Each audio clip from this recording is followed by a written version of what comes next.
What's up everyone, this is CyberKnight 8610, and today we're going to talk about the Infernoid archetype. This is a new archetype that's coming out in the Secret of Evolution, which will be the next pack, and yeah, it looks like they're supposed to be rivals to the Qliphorts, so I guess it's going to be Qliphorts and Infernoids for the future. Are going to be the two archetypes we're going to see doing well. Not really sure.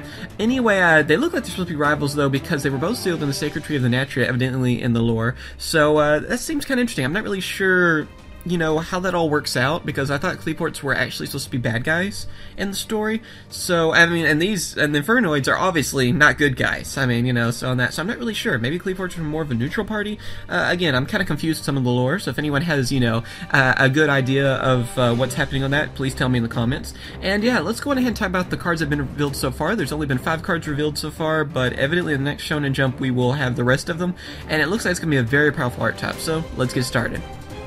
The first monster we have is Infernoid Beelzebul. It is a Fiend Fire Attribute, level 2, 0 attack, 2000 defense monster, and its effect is it cannot be normal summoned or set, must be special summoned from your hand by banishing one other Infernoid monster from your hand or graveyard, while the combined level or rank of all effect monsters you control is 8 or less, and cannot be special summoned by other ways. Once per turn during your opponent's turn, you contribute one monster, then target one card in your opponent's graveyard, banish it. This is a quick effect. First off, all the Infernoids basically have the same effect at the beginning, where of course you have to special summon them by banishing other Infernoid monsters, of course more in the future, you know, it won't always be just one, of course like their boss monster I believe is 3, we'll get to it later on though. And then of course, to special summon you have to have the combined level or rank of all effect monsters you control as 8 or less, which is kind of interesting. It's like it limits their own summonings, so that's kind of an interesting idea for this archetype.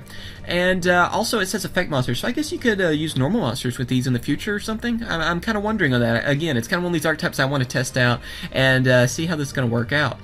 And then, of course, for the rest of this card's effect, it can target a face-up card your opponent controls, return it to the hand, which can be, of course, very annoying for your opponent, especially doing that with, like, Ygopro monsters and stuff, because then it just goes back to the extra deck for people that may be confused on that. And then, of course, for its last effect, during your opponent's turn, you contribute one monster, and then target a card in your opponent's graveyard, and then banish it, which is also a quick effect to be used like that. So you're just able to get rid of certain cards they have in their graveyard and just get rid of them. Seems like a really interesting card. It has pretty good stats too, with the, of course, 2000 defense, so it can be more of a defensive monster, which can come in handy. And yeah, it seems like a pretty cool card for this archetype. Being able to send cards back to the hand is going to be very annoying, and then also getting rid of stuff from your opponent's graveyard and banishing it. Yeah, I can see this card definitely becoming a very annoying card for people. Next up we have Infernoid Lucifugus. It is a Fire Fiend, level 3, 1600 attack, 0 defense, and its effect is cannot be normal summon or set, must be special summoned from your hand by banishing one other Infernoid monster from your hand or graveyard, while the combined level or rank of all effect monsters you control is 8 or less, and cannot be special summoned by other ways. Once per turn you can target one monster on the field, destroy it. This card cannot attack the turn you activate this effect. Once per turn during your opponent's turn you contribute one monster, then target one card in your opponent's graveyard, banish it. This is a quick effect. This Infernoid monster is almost exactly the same as the last one on everything. The only difference is that it has more of an attack stat. Instead of 0 attack, it has 1600, and then it has 0 defense instead of the 2000 defense. And then, of course, it has a destruction effect where once per turn you can target a monster on the field and destroy it, and this card cannot attack whenever that happens. Other than that, it's the exact same effects on everything. Seems to be a pretty good card though, because you're able to, of course, have that destruction effect, and then I guess you could also use that destruction effect even on yourself. Getting certain ones to the graveyard and stuff too could possibly be a strategy. Again, I'm not really sure. It makes me kind of wonder, especially since you do have that restriction of having to have, you know, a total of 8 on the levels and ranks of the monsters you have, 8 or less. So I guess if you had too many, you could destroy some of your own cards as well. That's why it doesn't say just on your opponent's side. So it seems to be a pretty interesting card, and I think it will help out the archetype on helping you get certain monsters out on the field and everything too, and that destruction effect will definitely come in handy. And it looks like we have our Infernoid boss monster, and that is Infernoid Neimoth. It is a level 10 Fiend Fire monster, 3000 attack, 3000 defense, and its effect is it cannot be normal summoned or set, must be special summoned from your hand or graveyard by banishing 3 other Infernoid monsters from your hand and or graveyard, while the combined level or rank of all effect monsters you control is 8 or less, and cannot be special summoned by other ways. When this card is special summoned, you can destroy all other monsters on the field. Once per turn during either player's turn, when a spell or trap effect is activated, you contribute one monster, negate the activation, and if you do, banish it. So it looks like we have the Infernoid boss monster. First off, it basically has the same effect as the others, of course, the whole level 8 thing and all that, but one of the key differences with this is that, of course, you have to banish 3 monsters for it to summon it, but not only that, you would think it would be a lot harder to summon because of that, but that's not really the case, because you're able to use cards from your hand and your graveyard. Not one or the other. If you remember the other effects, it was one or the other. You couldn't mix and match. Well, this one, you can. So that makes it a little easier to summon than you would think. Not only that, of course, whenever it is special summon, you destroy all other monsters on the field, which can kind of come in handy both ways because, of course, you're destroying your opponent's monsters. I mean, no-brainer there. But then you can destroy some of your own monsters to get them in the graveyard and use them for other plays later on with the Infernoids. So that kind of adds a little bit more that you can use.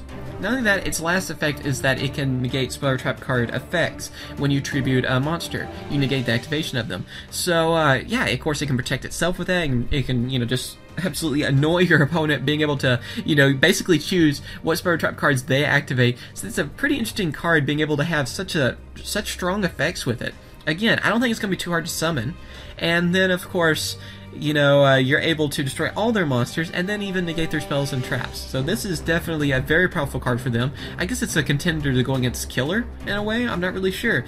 It seems like that's kind of their idea on that, or possibly something stronger in the future. I'm kind of wondering what they're going to do with this archetype in the future.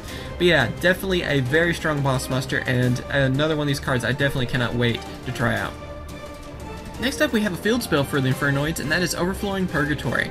Its effect is during each of your standby phases, you can special summon one Infernoid token, which is Fiend, Fire, level 1, 0 attack and 0 defense.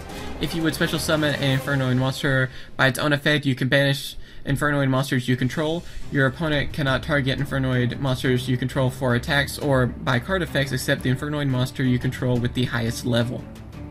So basically, this field spell does 3 different things for Infernoids. First off, it makes it easier to summon them. It also helps you get rid of some that could get in your way. And then the third part is that you are able to protect your Infernoid monsters that are, lower levels. The highest level one won't be protected by this, though.